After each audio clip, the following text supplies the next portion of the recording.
As the Australian newspaper reported the other day, former ABC journalist Zoe Daniel will run as an independent for the federal seat of Goldstein, currently held by moderate Liberal MP, Tim Wilson. Zoe Daniel has the backing of the Voices for Goldstein group, led by environmental philanthropist David Rothfield. And, as she told ABC on Thursday, she's on a mission to save the planet. I have been to the Arctic. I've seen the melting permafrost. I've covered bushfires in the US and Australia. I've covered floods in Thailand. I've covered a superstorm in the Philippines that flattened an entire city. I've seen these things. It's not a myth, it's real, and it's happening. And we've got to move. We just can't wait. We have to accelerate. Lest you be in any doubt, this is not a case of her wanting to get back on the lucrative public payroll. No. The young generation cries out for an environmental champion in the form of Zoe. My kids have really backed this. And my son, particularly, who's almost 15, says, you can do something for us, Mum. Someone's got to do something. And just in case you missed it, here it is again. As my 14-year-old son says, you can do something for us, Mum. As Zoe Daniel told the audience, she is the ideal candidate for the electorate. After all, she has pretty impressive skills, as she's quick to remind us. I've spent decades having to synthesise incredibly complicated information in high-pressure situations. A very high tolerance to be able to think clearly under pressure. Yes, she's the resilient type, all right. And here's a prime example in 2018 when she reacted to the Australia-South Africa cricket ball tampering scandal. Quote, "Dear Australian cricket team, I teach my sport-loving son to win with honour and lose with grace," she tweeted. "I'm now having to explain your behaviour. I can't even begin to understand it. Signed, a mum." Incredible resistance. How does one survive an ordeal like that? And as she told the ABC, her years at the national broadcaster taught her to be unbiased. Spent almost 30 years as a journalist, as you know, being really objective. Let's look at a few examples of her journalistic objectivity, shall we?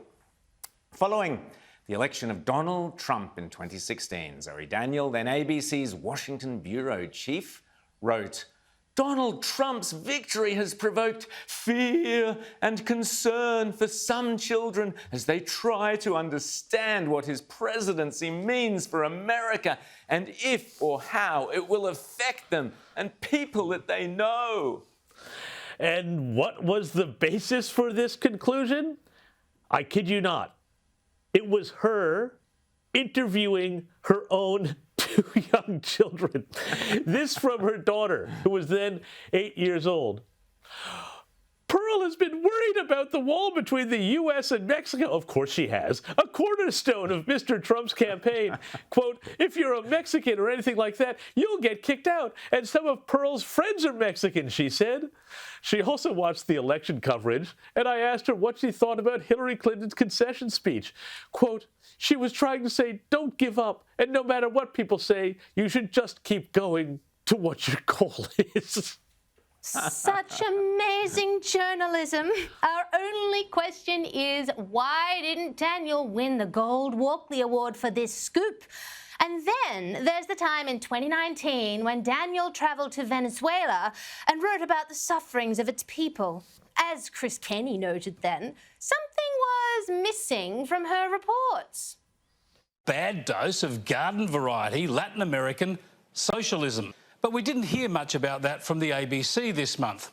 A long online piece by Zoe Daniel on June the 12th focused on the plight of the people and said this: "Charismatic populist President Hugo Chavez was adored by the poor for his community support programs, free healthcare and education, and generally subsidised living." As the IPA's research fellow Matthew Lesh tweeted, The ABC has a 2,500-word article on the Venezuelan tragedy that does not mention the word socialism once.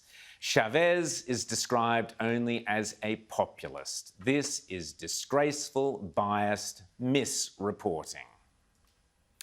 Back in Australia, Daniel decided in July that New South Wales could do with her sage advice on how to eliminate the Delta virus, tweeting from her Victorian digs, "Sydney, you need proper hard lockdown. Also, the problem with redirecting vaccine is what happens when we get another outbreak seeded from New South Wales."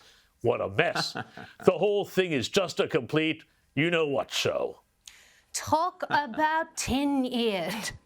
Columnist at The Australian, Janet Albrechtson, spoke for most in New South Wales when she tweeted in response, "So many journos at the ABC, sitting with nice, secure incomes, have been calling for proper hard lockdown.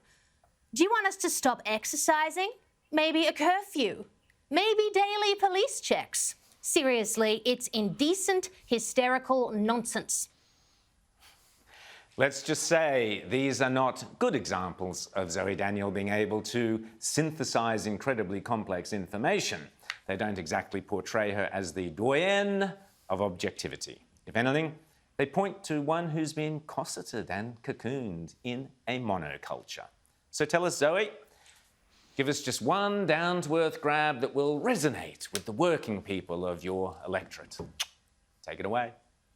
I check my privilege every day to live in this wonderful place.